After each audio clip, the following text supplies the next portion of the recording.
দেখে তুই মরে যাবি রে মা। এ আমার কি হলো রে? চাচা কি হয়েছে? ফতেমা কি হয়েছে রে বুড়ি?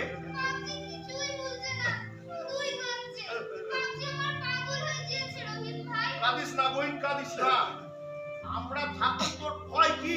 যা তুই আমাদের বাড়ি যা, আমি চাচাকে দেখছি। আমি বাবজিকে ছাইরা কোথাও যাব না। তোমরা আমার বাবজিকে দেখো গো। আচ্ছা আচ্ছা তুই চুপ কর, আমি চাচাকে দেখছি। চাচা চাচা কি হয়েছে বলো? চাচা আমি রহিম, তোমার কোনো ভয় নাই। কি হয়েছে বলো? আমার সর্বনাশ হয়েছে রে। আমি এখন কি খেয়ে বাঁচবো? খরচা আমার সব খেয়ে নিল রে মা। চাচা আর শুনতে হবে না, আমি সব বুঝে গেছি।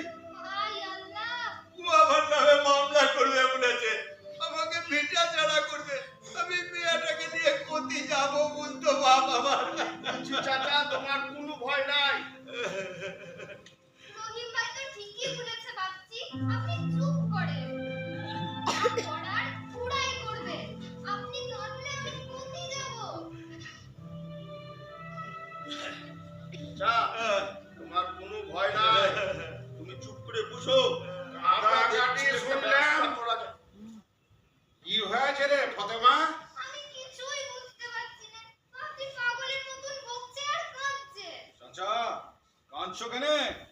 চাচা আমি দেখছি, বিবেকটাকে এক্ষুনি খবরটা দেওয়া দরকার, একটা ব্যবস্থা করতে হবে। যা ভালো বুঝো তাই করো রহিম ভাই। তোর কোনো চিন্তা নাই, আমি এক্ষুনি আসছি। আমি এখন কি করবো রে বাপ? এত টাকা কোথায় পাবো? আরে না কেঁদে কি হয়েছে সেটা বলো তো মিয়া। না, আমি বাবজিকে ছেড়ে কোথাও যাব না।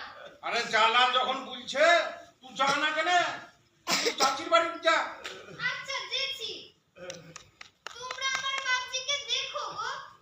তুই যা তো মা। বাবজি, আমি চাচির কাছে যাচ্ছি।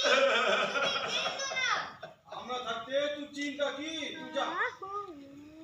এবার বলো তো মিয়া। চাচা বাচ্চাকে বাড়ি গিয়েছিল?